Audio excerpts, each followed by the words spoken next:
पिछले वीडियो में हमने आपको मोल कंसेप्ट से कुछ सवाल बताने की कोशिश किया। इसमें आपने कुछ सवाल देखे।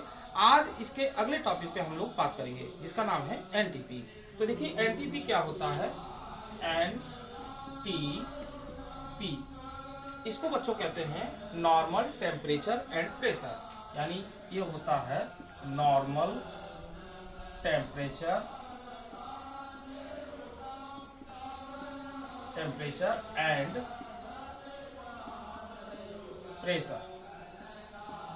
प्रेशर। इसको हिंदी में बोलते हैं सामान्य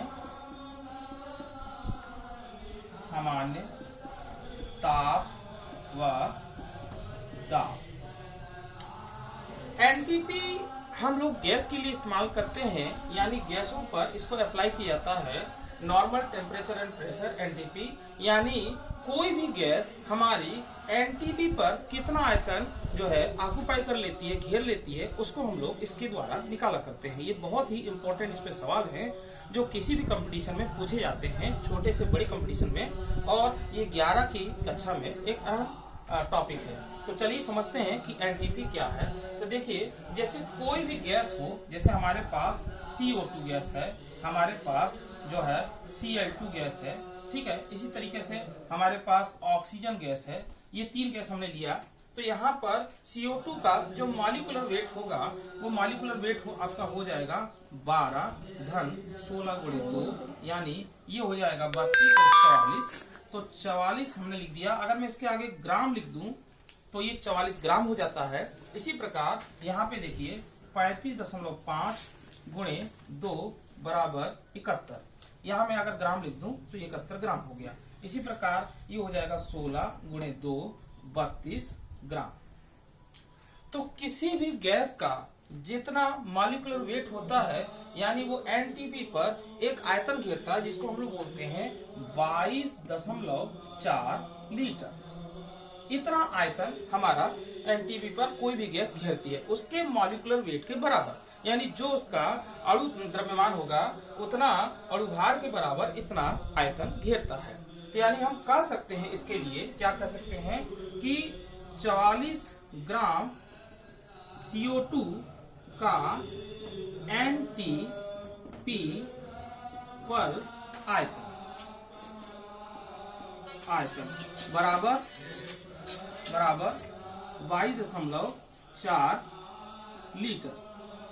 22.4 लीटर। तो यहाँ पे ये जो है एनटीपी पर इसका आयतन हुआ। तो इतना बराबर इसका आयतन है। इसी प्रकार अगर हम इस गैस के लिए बात कर लेते हैं, या इस गैस की बात कर लेते हैं, मान लीजिए हमने इस गैस को लिखा, तो यहाँ पर हम लिखेंगे 32 ग्राम O2 का एनटीपी पर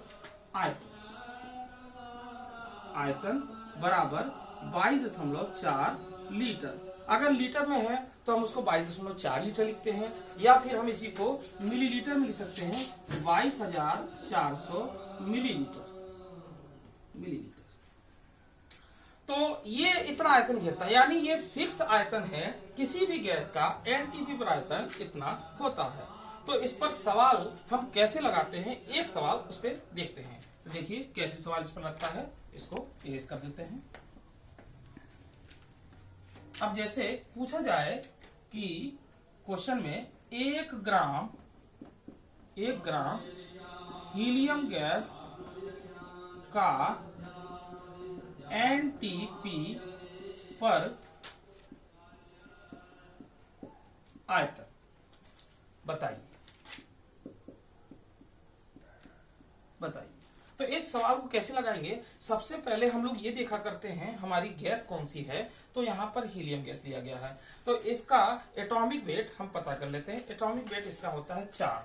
तो ये 4 ग्राम यहाँ पे हम लिख सकते हैं, यानी ये हो गया 4, और 4 ग्राम हीलियम गैस का एनटीपी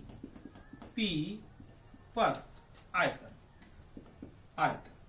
तो कितना होगा बच्चों, किसी भी गैस का जो परमाणु भार, अगर कोई परमाणु है तो परमाणु भार के रूप में, अगर कोई अणु है तो अणु भार के रूप में, तो वो कितना आयतन घेरेगा 22.4। बिल्कुल सही, 22.4 लीटर।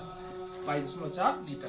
तो देखिए 4 ग्राम का एनटीपी पर आयतन कितना हो रहा है 22.4। तो 1 ग्राम का कितना होगा, एक ही नियम से लगा देंगे, चूंकि इसलिए 1 ग्राम हीलियम गैस का एनटीपी पर आयतन बराबर 22.4/4।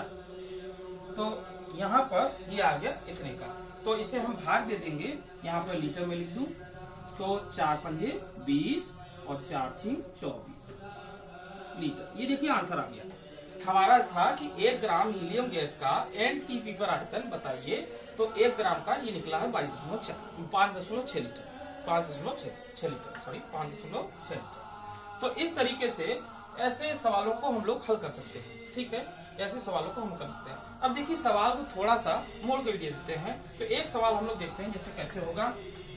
यहाँ पर ये दे सकता है कि आपका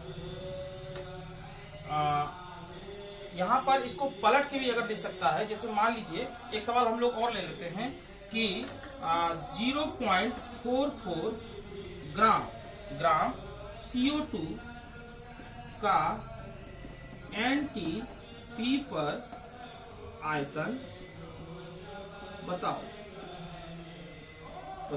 तो सबसे पहले हमने CO2 देखा, तो CO2 का जाएगा 44, तो 44 ग्राम CO2 का एनटीपी पर आयतन बराबर कितना हो जाएगा 22.4 लीटर, ये फिक्स है। इसी प्रकार 1 ग्राम का कितना होगा, तो 1 ग्राम CO2 का एनटीपी पर आयतन, तो हम लोग क्या काम कर लेंगे, भाग दे देंगे, 22.4 लीटर बटे ये हो जाएगा हमारा 44। तो पूछ कितने करा, इतने का, तो इसलिए 0.44 ग्राम CO2 का एनटीपी पर आयतन। तो यहाँ हम लोग क्या कर लेंगे, इसी में यहाँ पर जो है 22.4/44 इंटू 0.44। तो देखिए 2 अंक से ये कट जाएगा और इसमें 0.2 के बाद है और एक 3, तो 3 इधर आ जाएगा, तो यानी 0.224 लीटर, ये हमारा आंसर निकल कर आता है। तो इस तरीके से हमने 2 सवालों को हल किया, ठीक है। तो आज के लिए इतना ही। अगले वीडियो में हम इसके आगे कुछ सवाल देखेंगे और सवालों को कैसे अलग अलग तरीके से पूछा जाता है, इस सभी पर हम लोग बात करेंगे। थैंक यू, धन्यवाद।